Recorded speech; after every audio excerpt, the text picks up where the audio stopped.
senhores telespectadores, no nosso último programa estivemos no Porto, capital da cultura 2001.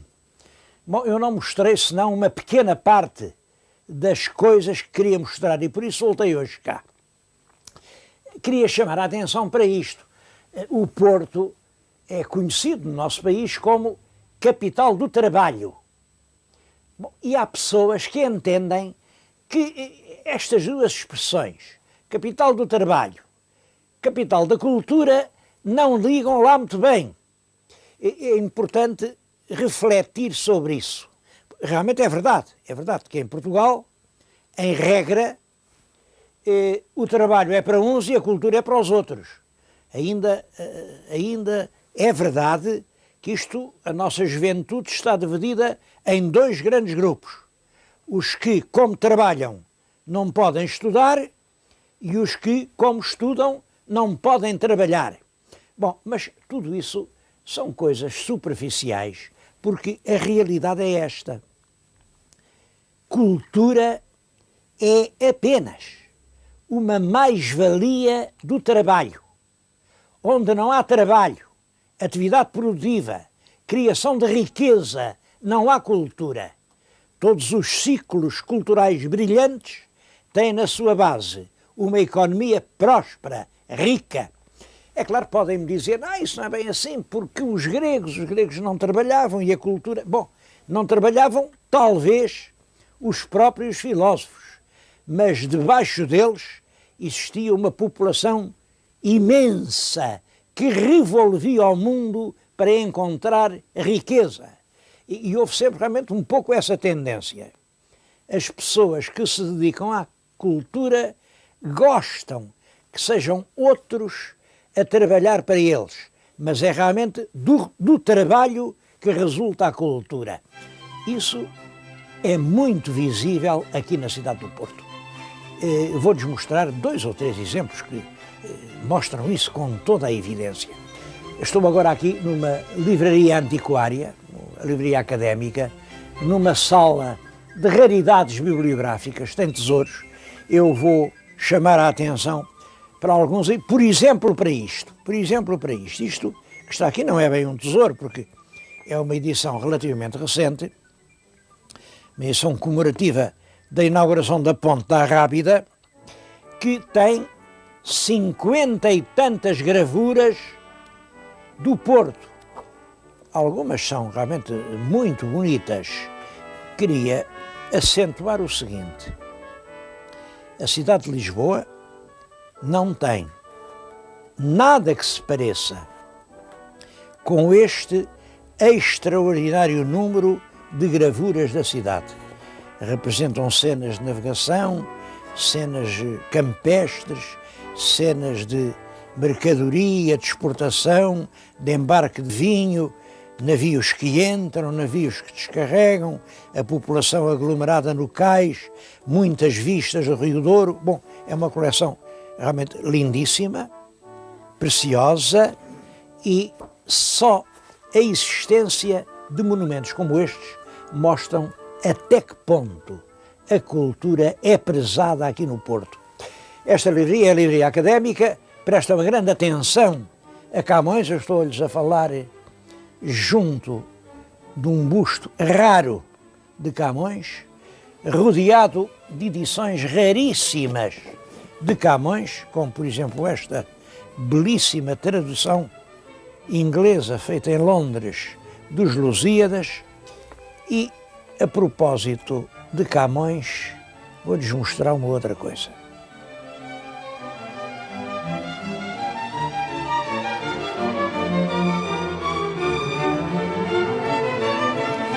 Era isto que eu pretendia que vissem, nem mais nem menos que a primeira edição dos Lusíadas, de 1572. Esta é a verdadeira primeira, porque cá em cima está o tal pelicano e, como veem, este está virado para a esquerda. Depois houve uma contrafação em que o pelicano aparece virado para a direita, por erro dos tipógrafos. Mas a primeira edição desta obra raríssima. Está aqui numa biblioteca do Porto. Bom, numa biblioteca importante. É a biblioteca do Ateneu Comercial do Porto. Tem aqui mais de 100 mil volumes. E é uma biblioteca muito escolhida. E também o Ateneu comprova aquilo que eu lhes disse. A cultura é uma mais-valia do trabalho. Este Ateneu nasceu de que, nos meados do século passado, precisamente em 1869, os trabalhadores do comércio gostavam de ter um bocado de música, gostavam de ouvir uns concertos, gostavam de ir ao teatro, mas eles não tinham possibilidade nenhuma disso, porque trabalhavam, aquilo era de sol a sol, era constantemente, era domingos, e portanto, tiveram eles próprios que fazer, eles a que chamaram a Nova Euterpe. A casa da Nova Euterpe ainda hoje existe, eu tenho aqui uma fotografia dela, dizem-me que lá dentro ainda está o velho teatrinho em que os empregados faziam, enfim, os seus divertimentos. Não sei o que vai acontecer a tudo isso, mas a verdade é que essa pequena associação de trabalhadores progrediu, prosperou, hoje é uma grande instituição de cultura, há aqui acontecimentos culturais da maior importância e toda a gente, acho que toda a gente em Portugal já ouviu falar no Ateneu Comercial do Porto.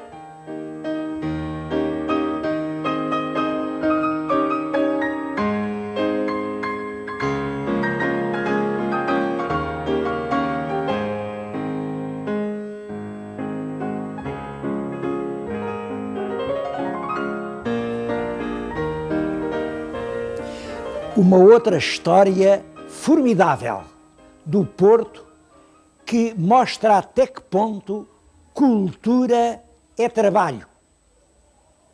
É uma história de 1875.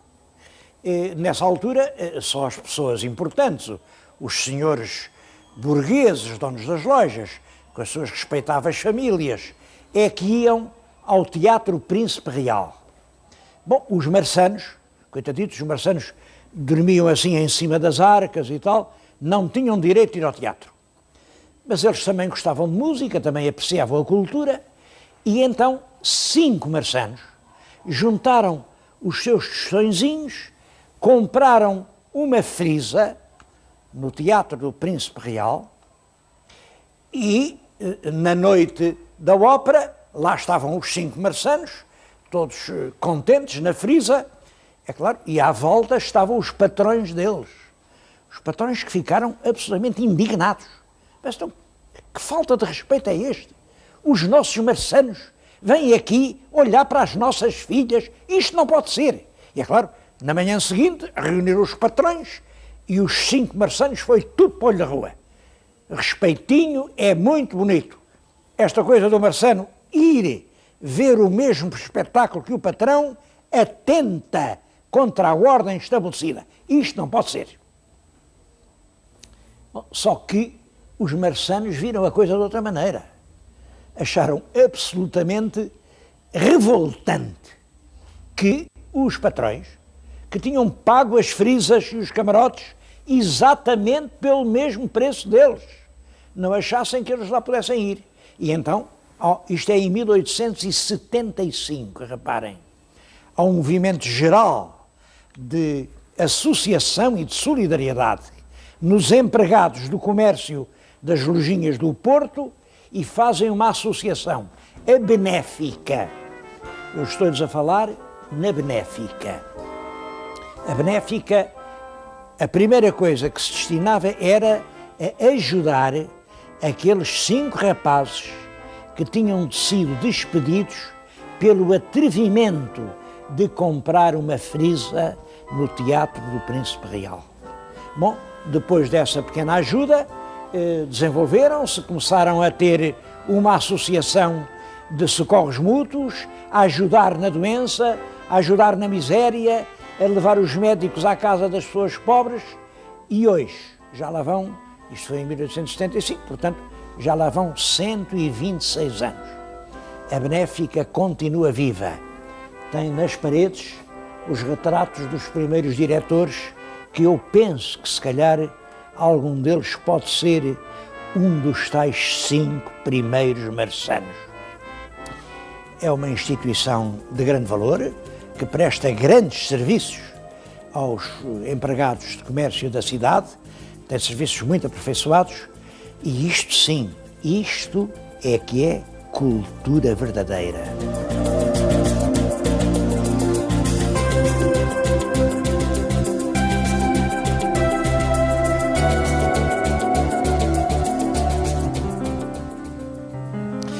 A Cooperativa Árvore é um espaço de criação cultural.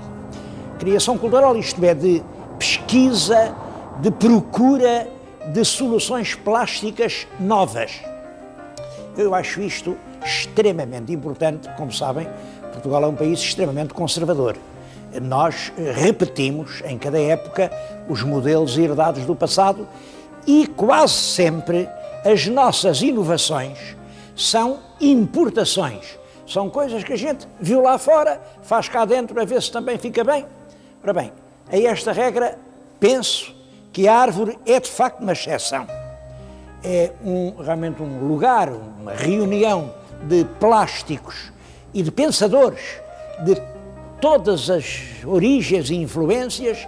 Aqui pratica-se a pintura, a escultura, a cerâmica, a serigrafia, a litografia, a gravura, fazem-se muitas exposições, há debates exatamente sobre o sentido da expressão plástica, porque este problema da arte, afinal, o que é arte? Bom, como sabem, para cada um sua verdade. E a gente continua muito, muito agarrado àqueles moldes que herdou no século XX, tinha-os herdado do século XIX, aquilo ainda vinha tudo muito do romantismo. Estávamos a viver uma arte com séculos de existência. Quais são os novos caminhos? Por onde é que se pode caminhar? É essas respostas que a Árvore tem procurado encontrar. E deve-se dizer com êxito, porque a Árvore dura há 38 anos de inovação permanente. É difícil aqui no solo do Porto, como sabem, é uma rocha compacta de granito, uma raiz perfurar, romper e perdurar. Mas esta árvore conseguiu perdurar.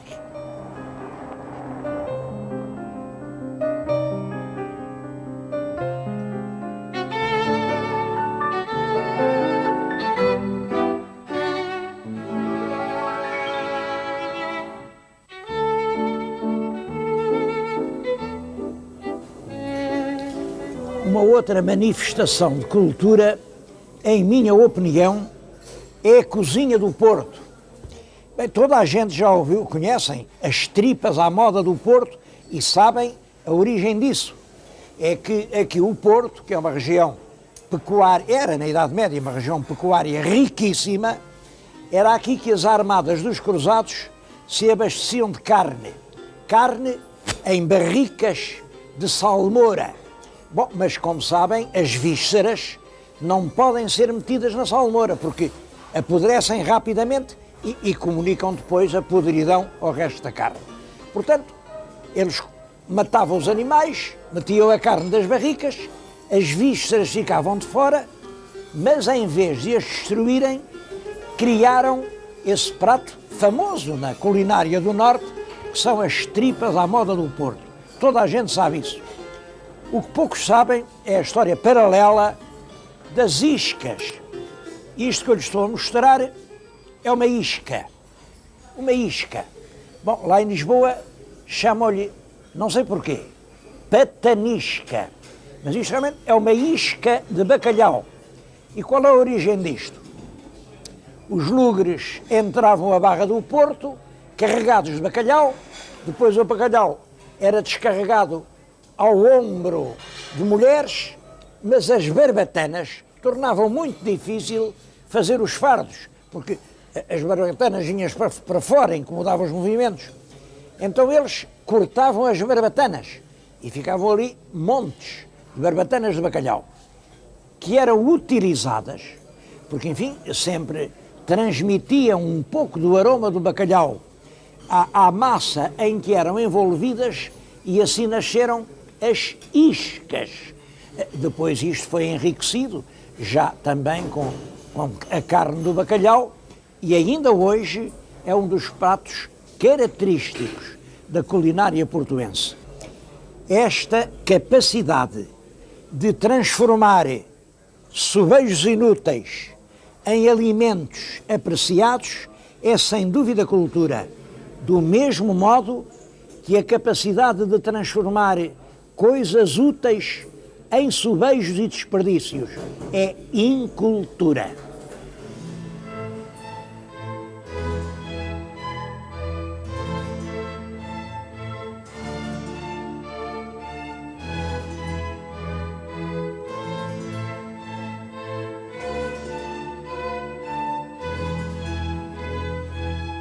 São Pedro de Miragaia tem uma igreja que não é muito conhecida, mas que conserva um museu cheio de preciosidades.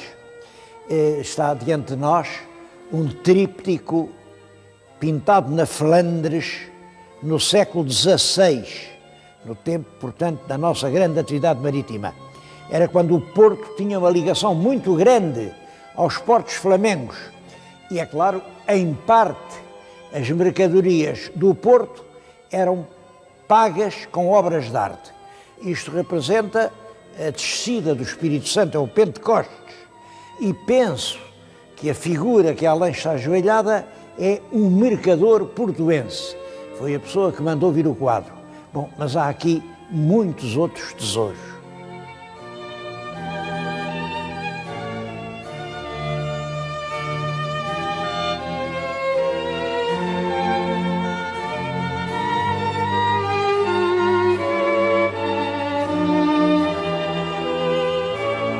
Uma curiosidade muito pouco vulgar é esta cadeira, uma cadeira de parturiente. Os irmãos da confraria levavam-na à casa das mães que estavam a ter os seus filhos, nos casos difíceis, porque, é claro, esta cadeira facilitava o nascimento das crianças.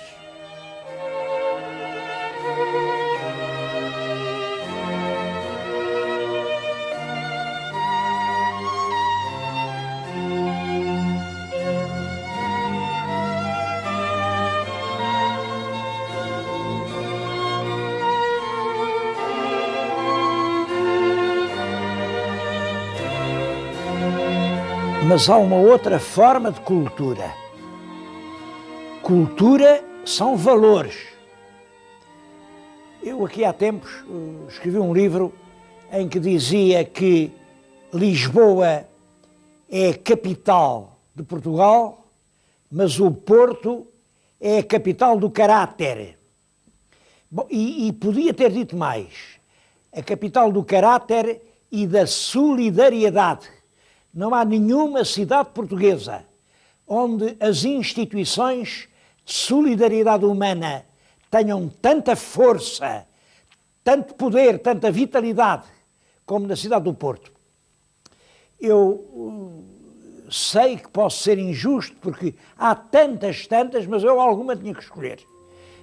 Elas nascem fundamentalmente com as misericórdias no fim do século XV, atravessam todo o século XVI, XVII, XVIII. É claro que quando chega ao século XIX, as pessoas deixaram de ter fé. Deixaram de ter fé e, portanto, essas instituições que eram fundamentalmente religiosas, muitas delas, lá para baixo, morreram, apagaram-se como plantas que já não têm raízes. Aqui no Porto, não. As instituições religiosas, as velhas ordens terceiras, a Ordem Terceira de São Francisco, a Ordem Terceira do Terço, a Ordem Terceira da Lapa, a Ordem Terceira da Trindade, a Ordem Terceira do Carmo, continuam hoje ainda mais fortes do que eram antes e a ter uma atividade de fazer bem, de levar realmente um conforto a cada lar infeliz, um bocado de pão em cada sítio onde há fome, que são realmente um exemplo para todo o país. Eu tinha que escolher alguma, alguma para falar disso e escolhi a Ordem Terceira do Carmo. É por isso que junto de mim tenho esta imagem, uma imagem do século XVIII da Senhora do Carmo, e queria dizer isto ao meu telespectador. O emblema do Carmo é assim um montículo com uma cruz em cima. Bom, pouca gente sabe que aquilo representa realmente um monte. É o Monte Carmelo. O Monte Carmelo que fica hoje no Estado de Israel. E o Monte Carmelo tem uma história que faz parte da história da civilização. Uma história de há 3.000 anos. Parece que há 3.000 anos reinava em Israel e Samaria um rei Acabe, casou com uma mulher muito bonita, era Fenícia, uma mulher fenícia, que era a rainha Jezebel.